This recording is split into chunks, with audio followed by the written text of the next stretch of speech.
इतना ही नहीं, हमारे यहां तो हाउसिंग के लिए सोसाइटी, कोऑपरेटिव सोसाइटी, इसका पहला प्रयोग हमारे यहां हुआ। ये जो हमारे पालड़ी में प्रीतम नगर है, वो प्रीतम नगर उसी का उदाहरण है। देश की पहली सहकारी आवास योजना का वो जीता जागता उदाहरण है। खाद्य तेल की समस्या कम से कम हो, इसके लिए मिशन ऑयल पाम पर काम किया चल रहा है। कच्चे तेल पर विदेशी निर्भरता कम करनी है, इसके लिए बायोफ्यूल, ग्रीन हाइड्रोजन और दूसरे उपायों पर आज बड़े स्तर पर प्रयास चल रहा है। नैनो टेक्नोलॉजी पर व्यापक निवेश भी इसी अप्रोच का परिणाम है। इसी प्रकार प्राकृतिक खेती की तरफ किसानों को प्रोत्साहन देने के लिए जो अभियान देश में चल रहा है, वो भी परमानेंट सॉल्यूशन का हिस्सा है। और मैं गुजरात के किसानों को विशेष रूप से बधाई देता हूं। गुजरात का किसान प्रगतिशील है। छोटा किसान हो तो भी साहस करने का स्वभाव रखता है। और जिस प्रकार से गुजरात से मुझे खबरें आ रही हैं कि प्राकृतिक खेती की तरफ गुजरात का छोटा किसान भी अब मुड़ने लगा है। लाखों की तादाद में गुजरात में किसान प्राकृतिक खेती के मार्ग पर चल पड़े हैं। मैं इन सब किसानों को हृदय से अभिनंदन करता हूं और इस पहल के लिए मैं उनको प्रणाम करता हूं। साथियों, आत्मनिर्भरता में भारत की अनेक मुश्किलों का हल है और आत्मनिर्भरता का एक बेहतरीन मॉडल सहकार भी है। यह हमने गुजरात में बहुत सफलता के साथ अनुभव किया है और आप सभी साथी इस सफलता के सेनानी हैं। गुजरात के कोऑपरेटिव सेक्टर से जुड़े सभी महारथी बैठे हैं। मैं हर किसी का चेहरा बैठे बैठे देख रहा था।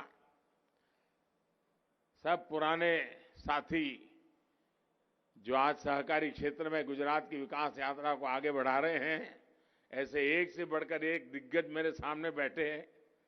आनंद हो रहा है जिस तपस्या से आप इस काम को आगे बढ़ा रहे हैं और सहकारी स्पिरिट को लेकर के आगे बढ़ा रहे हैं। साथियों, गुजरात तो इसलिए भी सौभाग्यशाली रहा है क्योंकि पूज्य बापू और सरदार साहब का नेतृत्व यहां हमें मिला। पूज्य बापू ने सहकार के से स्वावलंबन का जो मार्ग दिखाया, उसको सरदार साहब ने जमीन पर उतारने का काम किया। और जब सहकारी की बात आती है, जैसे अमित भाई ने उल्लेख किया, वेंकुट भाई मेहता की याद आना बहुत स्वाभाविक है।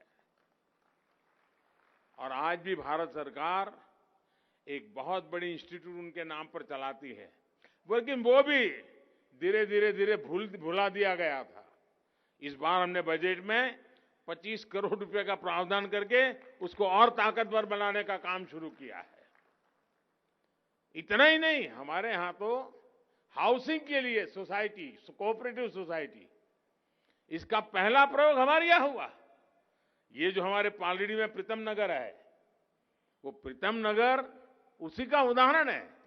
देश की पहली सहकारी आवास योजना का वो जीता जागता उदाहरण है।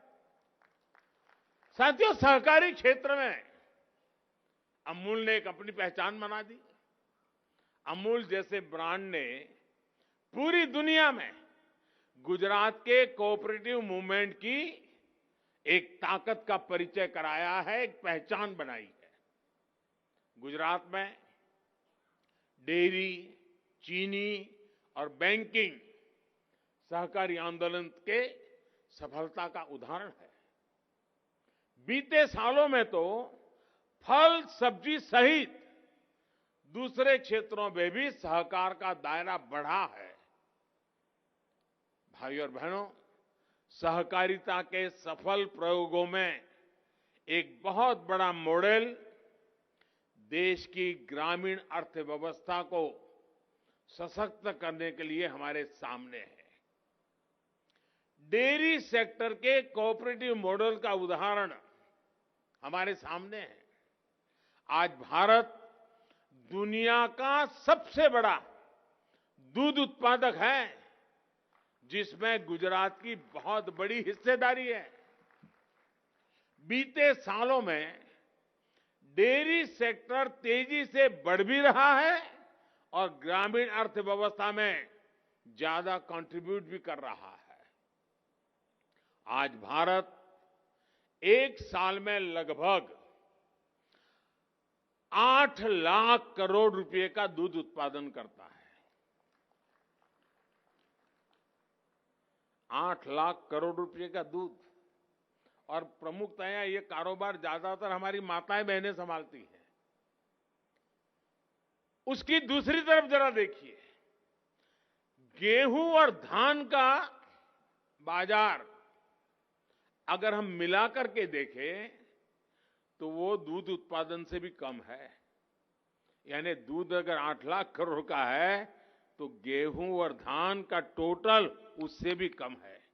आप देखिए दूध उत्पादन में हमारे देश ने कितनी बड़ी ताकत खड़ी की है।